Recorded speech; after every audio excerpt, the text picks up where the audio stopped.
So my name is Sebastian Farnaud. I'm an academic. You change the context a bit. I'm not a businessman.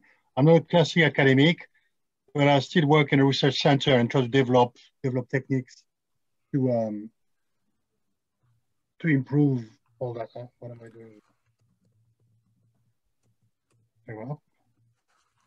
Right. So what I want to talk about today is originally I'm a biomedic, but somehow we've adapted methods using microbiology to try to tackle all the issues we've been talking about so far. And I want to thank James for the wonderful introduction. He brought me in really, really well. I think all the talk we had today are fascinating, but the only point I would have is that they're all about major changes or changing what we do in a larger scale. It's really the holistic view of everything altogether. But when it comes to what I want to talk about now, is actually about how do we do this and are we doing it?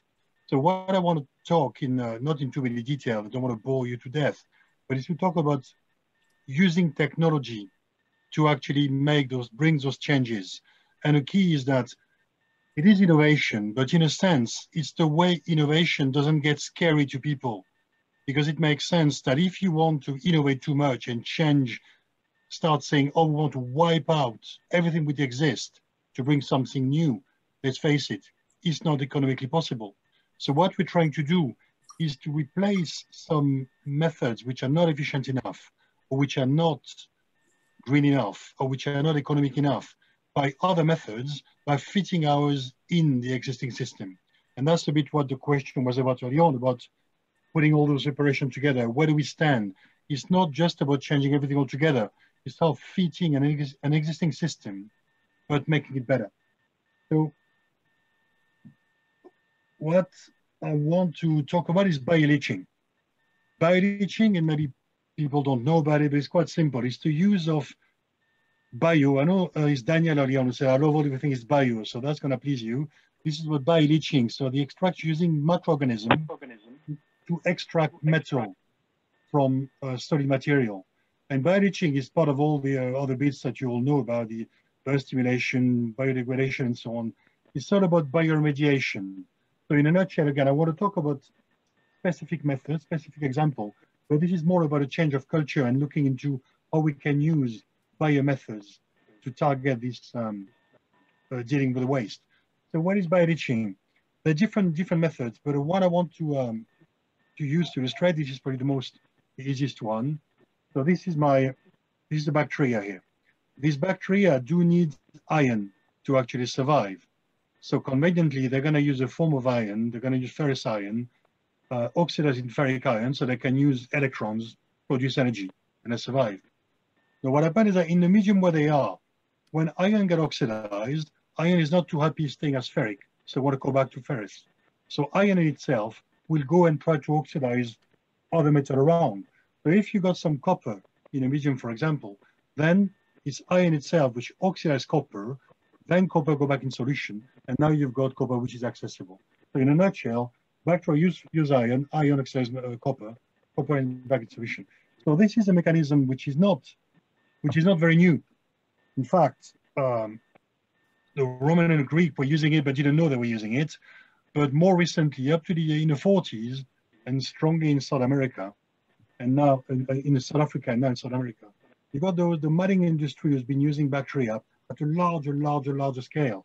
And this is quite important because when people start to try to answer, or to ask me a question and have to answer, can we upscale it? Well, this is what upscaling is about.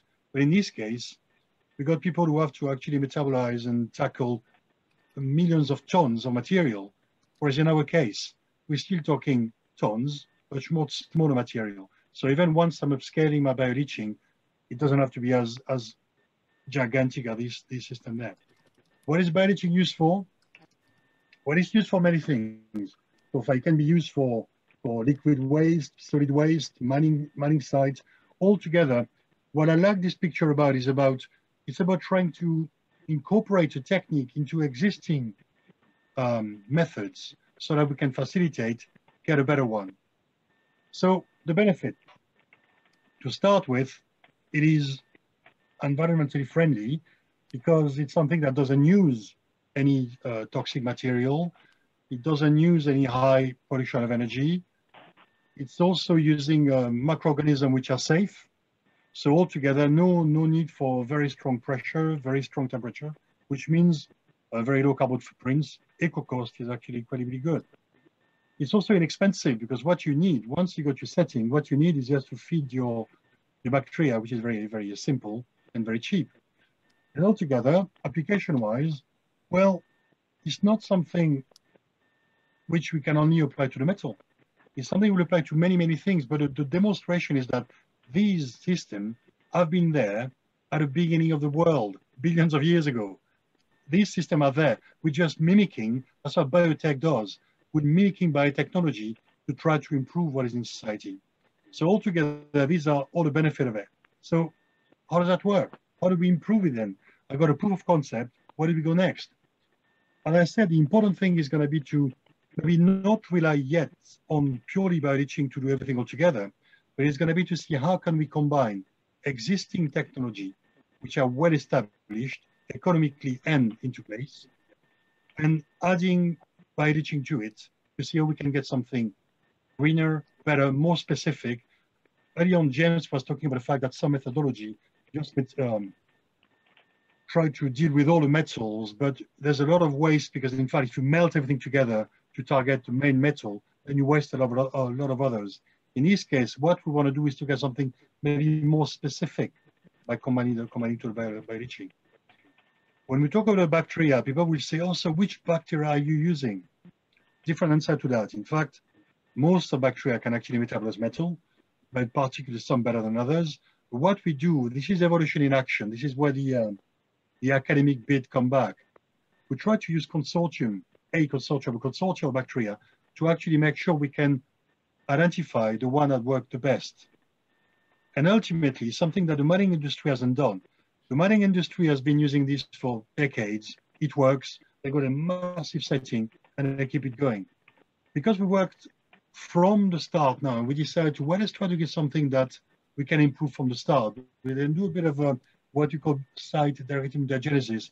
We can do some genetic engineering. These are microorganisms. We can modify the DNA so that we get more efficient enzyme, more efficient mechanism to actually go faster, better, in better condition. So what happened so far? Again, we've published quite a bit. Quite a few other labs in the world have published, but it's still something which is very academic. And academics, what they tend to do is you do that in your lab, you publish a paper, end of it, next paper. So what really needs to be done is really to make sure this is really, really circular. And I picked that up from a publication where someone can see, oh, that's great. Here you got your electronic, then you start dismantling, shredding, you got your powder, then you bioleach, great. And on the picture, it looks very circular. But the key is something missing. The missing link here is actually the most important. The point is that to go from here to there, that's the important thing, because if you end up with your bacterial soup and you say, great, my metals are in solution, you can't use them yet. And so what we've done here is try to answer to that. So at Coventry, so what we try to do is to work directly to try to transfer that knowledge into a company. So we got a partner, which is a small SME, N2S, which has been dealing with electronic waste for many, many years. And we got a project together over 3 years, funded 2/3 by the government. And so what it was, first of all, in 3 stages. The first stage was, let's confirm through a pilot study that we can actually extract those precious metals from the PCB. So we've done that in the lab, but then the next stage is the transfer. So this is quite a large company, but somehow they haven't got a clue. They either have a clue at a time about microbiology or biology. So we needed to create a lab in the facilities, which seems to be a bit extraordinary because it's a factory, but we did. And all that was within the first 6 months. And then following that, then we tried to, of course, transfer the technology, start doing the recovery, and altogether that worked really, really well. So much that the objectives, what were there? They were, first of all, to keep those rare metals in-house. Keep in mind that all these materials used to be sent to Asia. And what was sent to Asia would be bits of PCB, of which we ignore the composition completely. So this is now kept in-house. What we try to do also is to avoid using all the toxic chemical and all the wrong methods. And we've done that. This is exactly what we've replaced. We're not using any strong chemical there. And the other point is that the method we're using is really, really directed. Instead, again, as James was saying early on, having methods that deal as a big, big whole of the whole thing. Now we're trying to develop. In fact, my aim is really to draft a roadmap for each metal. Instead of starting from a big load and how do we extract the copper from that mass, it's the other way around. How are we going to target the lithium, the copper, the gold, the palladium? And this is that roadmap that we're fitting in now. So just to give you a couple of examples to finish this talk, the project started altogether. How are we going to start? Well, there's a lot of things to do. First, understanding what we have. And this is quite extraordinary because when I talk to Dell, to Google, to the big producer and tell them, they come with a PCB and they tell me, how long to bioleach this? And I ask them, well, what are the metals in there? They haven't got a clue. So the first thing we had to do is to do a really strong analysis at a molecular level to understand what we have. Once we know what we have, then we can develop the right methods. And once we've extracted the right metal with the right bugs, then we move into the specific purification. So here's, for example, an example of an old PCB from telecommunication from the 70s. Again, if you ask British Telecom at the time, what are the metals? So we put that into some ICP, some machine that completely destroy the material to get all the elements. And this is how complex the list come up. So all these elements were there. Now the key is that which one I'm going to target first. And that's where the business come back in. They tell us, well, this is the one we want. We want some palladium. We want some gold. We want the one that's really, really worth it. On a proof of concept, we started very simple, and that's a simplicity I like. You grow your bugs in your flask. You put your PCB in there over a few days, get it out, put it on the ICP and tell us what are the metal. And we could see here that 2 years ago, just to validate what we're doing, within 7 days, the piece of PCB you've put in, you already had 35% of your copper extracted and some other metal there, which I didn't put them all together. But this is how simple it actually works. That's what we wanted from the start. And from there, we knew that now we're going to develop all the right bioreactors, move the bioreactors to the company to be able to do what we want to do. Now, in fact, it worked faster and better than we thought. We talked to the company said, you know what, one of the things we're really interested in to start with, in our little room upstairs, there's a lot of gold. Those gold fingers, we love them, but unfortunately, we need to we cut those bits off, literally, mechanically, send that to Germany, and a company come back and tell us, here's the gold we had. So we told, well, we don't need to do that. Why don't we do that just on site?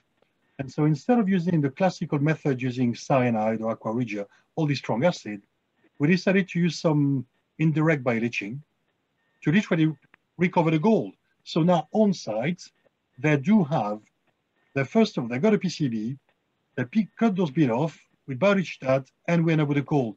And this is exactly the gold which is directly either reusable for the same application or any others. So this is really what I call circular economy. The other example I'm going to give, and that's going to be the last one, is also we did the same thing for the copper.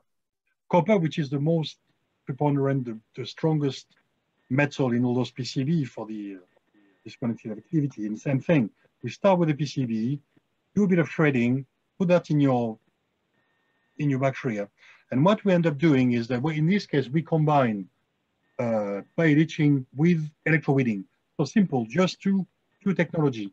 And we ended up with a copper foil, which here you got a picture of an electron microscope showing 99% purity. So again, if we wanted to use the foil to directly recreate PCBs, typical circular economy, we can. But this is so pure that we can use copper for many, many, many other applications.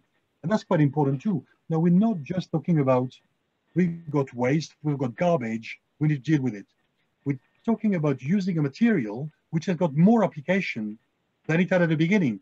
The purity of this copper is incredible. It's incredible how we can use it. And that's the picture I'm going to finish with, to really show that a simple technique, which in fact, innovation is not difficult.